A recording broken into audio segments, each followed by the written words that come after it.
Paz do Senhor, irmãos. Vamos continuar a nossa leitura. Livro de Lamentações. Hoje, iniciando, são apenas 5 capítulos. Vamos ler os capítulos 1, 2 e 3. Amém? Vamos lá? Como está abandonada Jerusalém, a cidade que antes vivia cheia de gente. Ela era respeitada no mundo inteiro, mas agora parece uma viúva, a rainha entre as nações. Hoje não passa de uma escrava. Ela chora a noite inteira, as lágrimas correm pelo seu rosto. Dos seus antigos amigos não ficou nenhum para a consolar. Todos eles a traíram e agora são inimigos dela. O povo de Judá foi levado para longe da sua pátria e sofre como escravo em trabalhos forçados. Eles moram em outros países e não têm descanso. Estão cercados pelos seus perseguidores e não podem escapar. As estradas que levam a Sião estão tristes, pois não há ninguém que vá por ela para as festas religiosas. As moças que cantavam no templo estão aflitas, e os sacerdotes vivem gemendo. A cidade sofre amargamente, e não há gente para se reunir nas suas praças. Os seus inimigos a dominam, e para eles tudo vai bem. É que o Senhor Deus fez Jerusalém sofrer, por causa dos muitos pecados dos seus moradores. Os seus filhos foram presos pelos inimigos e levados para longe da sua pátria. A beleza de Jerusalém é coisa do passado. As suas autoridades são como corços, que estão fracos de fome e fogem sem forças dos caçadores. Nestes dias de tristeza e aflição, Jerusalém lembra de todas as riquezas que teve no passado.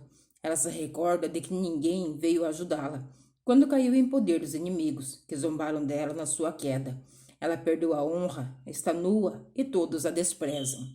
Ela vive gemendo e esconde o rosto envergonhada. Jerusalém se tornou impura por haver pecado gravemente. Era fácil ver a mancha do seu pecado.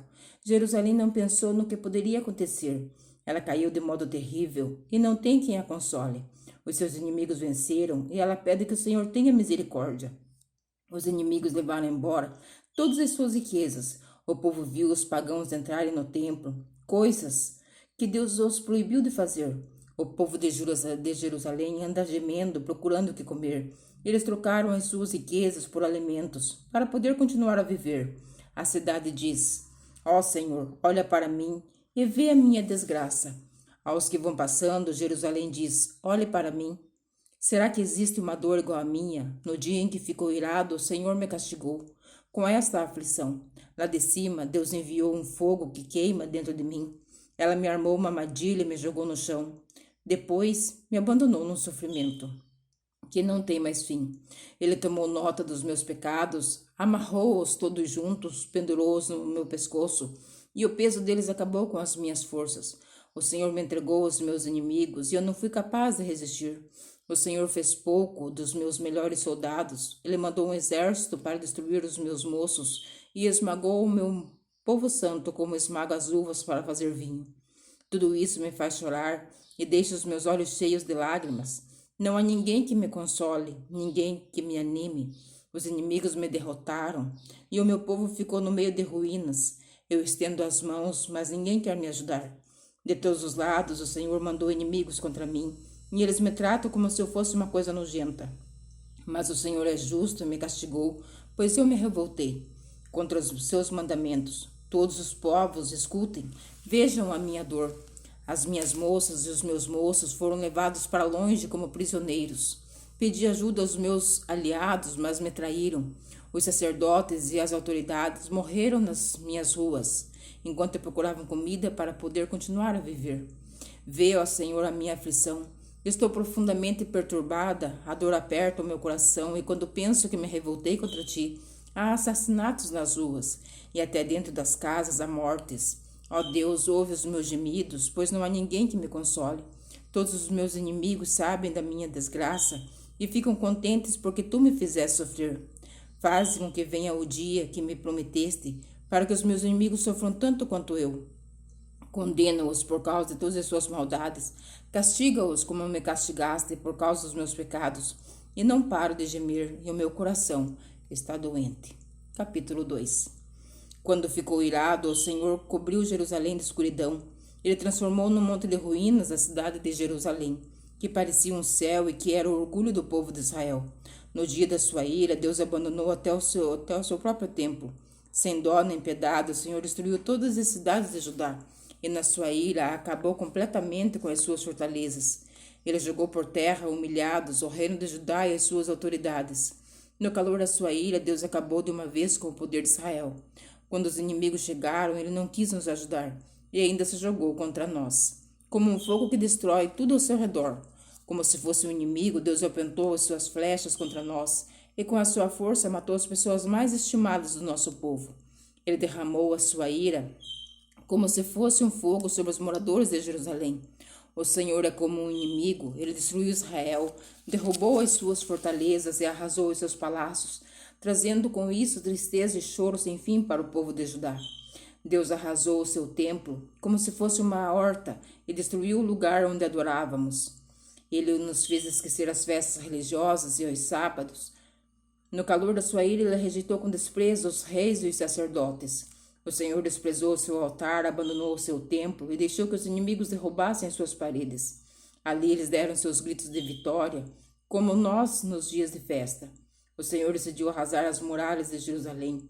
Ele fez o plano de destruição e sem descanso o levou até o fim. Muralhas e paredes racharam e vieram abaixo ao mesmo tempo. Os portões da cidade estão enterrados no entulho e as suas trancas foram despedaçadas. Os reis e as autoridades estão espalhados pelas nações pagãs. Não se ensina mais a lei e os profetas não recebem mais visões de Deus, o Senhor. Os moradores mais velhos de Jerusalém estão sentados no chão em silêncio. Em sinal de tristeza, puseram terra na cabeça e vestiram roupa feita de pano grosseiro. As moças estão ajoelhadas com a cabeça encostada no chão. Os meus olhos estão gastos, estão de chorar. Estou muito aflito. A tristeza acabou comigo por causa da destruição do meu povo. E porque vejo crianças e bebês morrendo de fome nas ruas da cidade. Essas crianças dizem: mamãe, estou com fome, mamãe, estou com sede. Elas caem pelas ruas como se estivessem feridas e morrem aos poucos nos braços das mães. Jerusalém querida, o que posso lhe dizer? Como posso consolar você? Nunca ninguém sofreu assim. A sua desgraça é tão grande como o mar. Quem poderá lhe dar esperança? As visões dos seus profetas foram falsas e enganosas. Se eles tivessem condenado abertamente os seus pecados, tudo teria sido diferente e melhor para você. O que esses profetas fizeram foi enganá-la com mentiras. O que vão passando zombam de você. Eles sacodem a cabeça, dão risadas e perguntam: é esta a cidade que era chamada de beleza perfeita? É esta o orgulho do mundo inteiro? Todos os seus inimigos falam contra você e zombam com ódio. Eles dizem: nós destruímos Jerusalém. Chegou o dia que estávamos esperando. Nós vimos tudo o que aconteceu. O Senhor fez o que havia planejado. Ele cumpriu as ameaças que havia feito há muito tempo. Ele nos destruiu sem dó nem piedade, deixando que os inimigos nos vencessem e se alegrassem com a nossa derrota.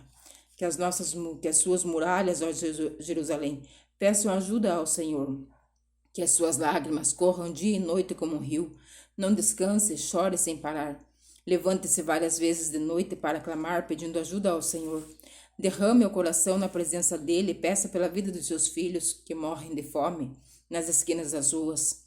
Olha, ó Senhor, Deus, e pensa. Algumas vezes trataste alguém assim. Será que as mães deviam devorar os filhinhos que elas tanto amam? Será que profetas e sacerdotes deviam ser assassinados no próprio templo? Há mortos, tanto jovens como velhos, largados nas ruas. Os meus moços e as minhas moças foram mortos à espada no dia em que ficaste irado. Tu, ó Deus, o mataste sem dó nem piedade. Fizeste chegar de todos os lados os meus terríveis inimigos que vieram como se fosse para uma festa religiosa. Ó Senhor, no dia em que ficaste irado, ninguém escapou, ninguém ficou vivo. Os inimigos destruíram os meus filhos que criei com tanto amor. Capítulo 3. Eu sou aquele que sabe o que é sofrer os golpes da ira de Deus. Ele me levou para a escuridão e me fez andar por caminhos sem luz. Com a sua mão me bateu muitas vezes o dia inteiro. Deus me fez envelhecer a minha carne, a minha pele, quebrou os meus ossos. Em volta de mim ele construiu um muro de sofrimento e amargura. Ele me fez morar na escuridão como se eu tivesse morto há muito tempo. Deus me amarrou com pesadas correntes, estou na prisão e não posso escapar. Grito pedindo socorro, mas ele não quer ouvir a minha oração. Não posso seguir em frente, pois estou com blocos grandes de pedra. Ele fechou o meu caminho. Deus tem sido para mim como um leão de tocaia, como um urso pronto para atacar. Ele afastou do caminho e me fez em pedaços e depois me abandonou. Ele armou um arco e fez de mim o alvo das suas flechas. As flechas atiradas por Deus entraram profundo na minha carne. O dia inteiro as pessoas riem de mim, elas zombam de mim nas suas canções. Deus me encheu de comidas amargas e me fez beber fel, até eu não poder mais. Ele esfregou meu rosto no chão e quebrou os meus dentes nas pedras. Já não sei mais o que é paz e esqueci que é felicidade. Não tenho muito tempo de vida e a minha esperança no Senhor acabou. Eu lembro da minha tristeza e solidão, das amarguras e dos sofrimentos. Penso sempre nisso e fico abatido, mas a minha esperança volta quando penso no seguinte: o amor do Senhor, de Deus, não se acaba e a sua bondade não tem fim. Esse amor e essa bondade são novos todas as manhãs, e como é grande a fidelidade do Senhor. Deus é tudo o que eu tenho, por isso confio nele. O Senhor é bom para todos os que confiam nele. O melhor é ter esperança e guardar em silêncio a ajuda do Senhor. E é bom que as pessoas aprendam a sofrer com paciência desde a sua juventude. Quando Deus nos faz sofrer, devemos ficar sozinhos, pacientes em silêncio. Devemos nos curvar humildes, pois ainda pode haver esperança. Quando somos ofendidos, não devemos reagir, mas sim suportar todos os insultos, pois o Senhor não rejeita ninguém para sempre. Ele pode fazer a gente sofrer, mas também tem compaixão, porque o seu amor é imenso. Não é com prazer que ele nos causa sofrimento ou dor. Deus sabe quando neste país os prisioneiros são massacrados sem compaixão. O Deus Altíssimo sabe quando são desrespeitados os direitos humanos que ele mesmo nos deu. Sim, o Senhor sabe quando torcem a justiça no processo. Ninguém pode fazer acontecer nada se Deus não quiser. Tantas coisas boas como as más acontecem por ordem de Deus Altíssimo. Porque nos queixarmos da vida quando somos castigados por causa dos nossos pecados. Examinemos seriamente o que temos feito e voltemos para o Senhor. Abramos o nosso coração a Deus que está no céu e oremos assim: ó Deus, nós pecamos e nos revoltamos e não nos perdoaste. Tu ficaste irado conosco, nos perseguiste, nos mataste sem dó nem piedade. Tu te cercaste de nuvens para que as nossas orações não chegassem a ti. Fizeste com as nossas nações olhassem para nós como se fôssemos um monte de lixo e refugos. Somos insultados por todos os nossos inimigos. Temos vivido no meio de medos, perigos, desgraças e destruições. Dos meus olhos correm rios de lágrimas por causa da destruição do meu povo. Sem parar, os meus olhos vão derramar lágrimas, até que o Senhor olhe lá do céu e nos veja. O meu coração sofre muito quando penso no que vi acontecer com as mulheres da minha cidade. Os meus inimigos, que não tinham razão para me odiar, me caçaram como se eu fosse um passarinho. Eles me jogaram vivo num poço e o taparam como uma pedra. A água subiu acima da minha cabeça e eu pensei: estou perdido. Do fundo do poço gritei, pedindo a sua ajuda, ó Senhor. Roguei que me escutasses e tu ouviste o meu grito. No dia em que te chamei, chegaste perto de mim e disseste: não tenha medo. Ó Senhor, tu vieste me socorrer e salvaste a minha vida. Julga a meu favor, ó Senhor, pois conheces as injustiças que tenho sofrido. Tu sabes como os meus inimigos são vingativos e conheces os planos que fazem contra mim. Ó Senhor Deus, tu ouviste os seus insultos e conheces todos os seus planos. Tu sabes o dia inteiro. Falam contra mim e planejam me prejudicar. Tu vês que em todos os momentos eles zombam de mim. Ó Senhor, dá-lhes o que merecem. Castiga-os pelo que têm feito. Amaldiçoa-os e faz com que eles caiam no desespero. Persegue-os na tua ira, ó Senhor, e acaba com eles aqui na terra. Amém. Que o Senhor Jesus continue abrindo a nossa mente para o entendimento da sua palavra. E que você fique na santa e gloriosa paz do Senhor Jesus Cristo.